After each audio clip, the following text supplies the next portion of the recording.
What's up, guys? We're back on YouTube, continuing the video from yesterday about your first day in the penitentiary. First day, couple days, first couple weeks, whatever it may be. You're going to have a lot of emotions and a lot of feelings. You might be scared, you might be nervous, anxiety. Hey, that's all normal, man. Don't let it get to you. I guarantee you, everybody's feeling something. And whatever you're feeling, somebody else, including myself, has probably felt before. You could be scared shitless. Could be laid back and calm, but underneath a little bit of anxiety, a little bit of nervousness. It's all good. It's all right. Again, when you walk through there, stay confident, believe in yourself, fake the confidence till you make it. Again, that doesn't mean be an asshole. Number one rule that I like to say, especially when you start initiating contact with inmates, don't be sharing personal information. Let me tell you something. You might not believe this, but you'll understand it after you've been there a while. I apologize for the bumpiness. We're out by the lake. Thought I'd give you guys a little bit of a better view today, other than me. But you can park in a parking lot that is not visible to any housing unit, any cell house in the institution. And within a couple hours, you'll be at the other institution at the farthest cell house away from that parking lot where you're parked at. And an inmate's gonna come up to you and say, hey, nice ride. I like that. My mom's got one of those, or I got one of those. How you like that?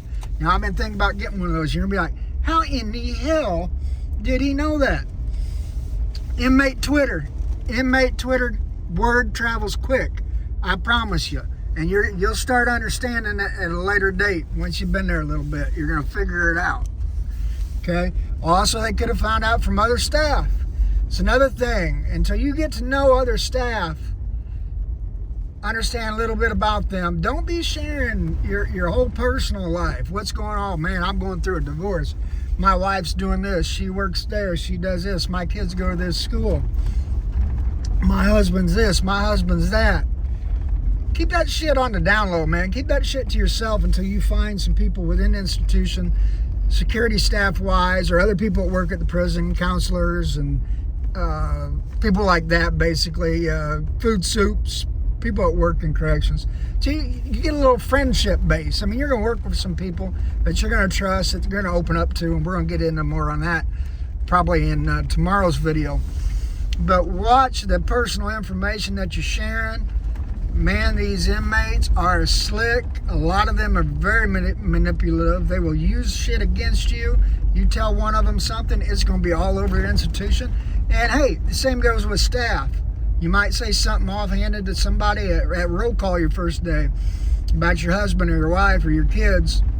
Next thing you know, a week later, inmate's going to drive up on you and say, hey, I heard your husband works here or does this. That's cool. Like, how in the world did he figure that out? Well, that comes from a staff opening his mouth or inmates ear hustling. Inmates are very good about ear hustling. They might be sweeping the floors, cleaning the windows, wiping the bars, doing whatever they're doing, mopping the floors. They might be in the chow hall, serving you your food, whatever it may be, man. They're always listening. They're always watching. They're always paying attention. And you can learn something from that. Because as a security staff and as a CO, you should be doing that to their level, if not higher. You've got to be paying attention, absorbing info, and understanding what's going on all at the same time. All right, so now that we got that covered. Another word of advice, and I talked to one of my cousins yesterday about this.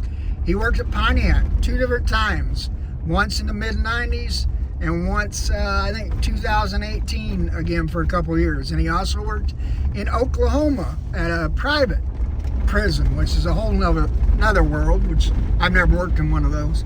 But we're talking about it. Be firm, fair, and consistent. In order to be that, one thing I learned, and I kind of went in with this mentality, because I had some family members that were locked up before I even hired onto the prison, and they never were at the prison I was at, worked at, but they were on drug charges, things like that. Not that's good or anything, but when I went into the institution, I didn't care what a guy was locked up for. I didn't want him telling me about it. I didn't want to look it up on a computer. I don't want to go home and Google it and go to idoc.com, figure out what he was locked up for, how long his bit was. That's his business. You are not there to play judge on that person again, or a jury, or execution, or anything like that. That is their business. I would try not to get in a conversation where they're sharing that with you. Hey, that's on them. Your job is the safety and security of the institution. Once again, that's my own personal take on it. Now, if you're working in a situation, let's say you promote into supply like I did, or food soup or something like that, you might want to have a particular type of inmate that works for you. You might not want one that's had it sold against staff. And then you're around scissors and knives and weapons that could hurt people. Obviously, you know, then that's a little bit different. But as far as right out of the gate, learning your ways, don't be asking, hey, what's he locked up for? What's she locked up for? What'd they do? Don't worry about that. That ain't none of your business. And again, don't judge them. Other on merit base, they treat you with respect, you treat them with respect. And that's going to be about it for today. Tomorrow, I'm going to get in a little bit more staff, getting along with other staff, sharing info with other staff, interpersonal relationships. If you value your marriage to your husband, to your wife, whatever it may be, I suggest you listen to my video. Because trust me, I'm not an expert, but I've screwed up. I lost 2 different families, and a lot of it can be attributed to my behavior as a correctional officer and what it did to me working in corrections and the things that I allowed to happen. Some pitfalls that happened to me that I learned from. So you might want to tune in for that, and hopefully I can give you some advice you can avoid those pitfalls and not end up in the same situations that I've been through with that. All right, hope you all have a good day.